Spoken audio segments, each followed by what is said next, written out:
Welcome back. So you want to be a tattoo artist, part 2. Last time we spoke, we were talking about building a great portfolio to get into an apprenticeship. Now, like we said in the last video, you've got a portfolio under your arm filled with some fantastic artwork that you could see as tattoos on people. And you're going to set off and you're going to look for a tattoo studio to become a tattoo artist. Now, first things first, I'm not sure what state you're in, but definitely each state has some form of licensing or some sort of regulation for tattooing, and there's going to be resources to where you can find if a tattoo studio is licensed and they're proficient. So definitely do some due diligence, find out how your state is licensed, find out if they have some sort of website to where you can go on there and see who is a professional studio. This is going to be important because you don't want to go somewhere that they're going to teach you things that will not help you in your career. So you found a list of good local tattoo shops that are professionals, that are doing a good job, and you're going to approach these places. Now, one of the best ways to get to know some of the tattoo artists are to go and get tattooed. I am a firm believer, you cannot do unto others that you cannot do to yourself. You can't become a tattoo artist unless you got some tattoos. So go get tattooed. Get to meet some of these tattoo artists and build some relationships. And then that way you're not just walking in the door going, give me an apprenticeship.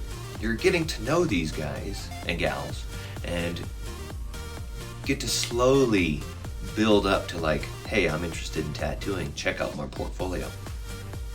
Now you found a spot, you've gotten a tattoo, and they're a little more receptive. Okay, you're not going back to those shops where they tell you no right out the gate, or they're like telling you to, never come back. You don't go to those shops anymore. You found a shop that you've gotten tattooed at, you're building some rapport with the artists. Cool. Next step, become a hang-around. Now, not an annoying hang-around. Don't hang around when you can tell they want you to leave, but if they're like, cool man, you can hang out and draw with us, or cool man, you can come to our drink and draw or our paint night, try to be involved with those. Go to any events that the tattoo shops are doing and try to support them. And be ready. Be the first person to pop up if someone's like, man, there's a spill on the floor, grab the mop. Well, go mop it for them real quick. Or let's just say all the tattoo artists are busy tattooing and the front counter person is dealing with a bunch of clients and they're like, man, I'm hungry, I need lunch, or I need a pack of smokes from the gas station. Again, be Johnny on the spot or Jane on the spot and pop up and be the first person to do that for them. Show them that you're hungry. Because that's the steps. When we look for an apprentice, we want to see that they are going to put in that initiative, that they're going to step up and do the stuff that no one else wants to do. Because as we mentioned before, the first year, at least, of tattooing is sweeping and mopping and scrubbing toilets and answering phones and getting lunches and being the grunt.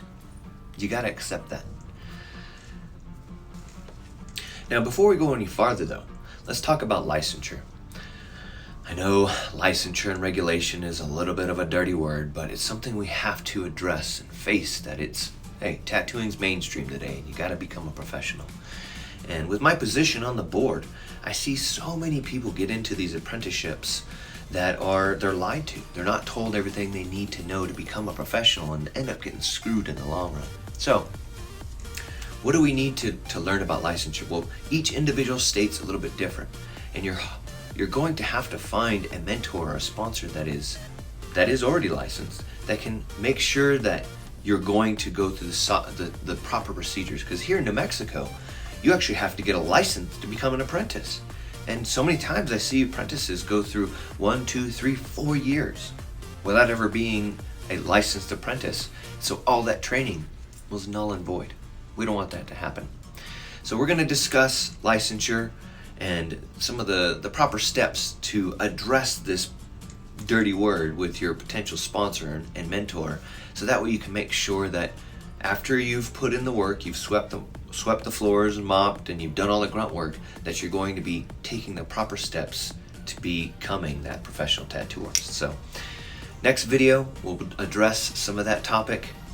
So remember, subscribe, ring the bell, make some comments below, and stay tuned, and I'll see you in the next video.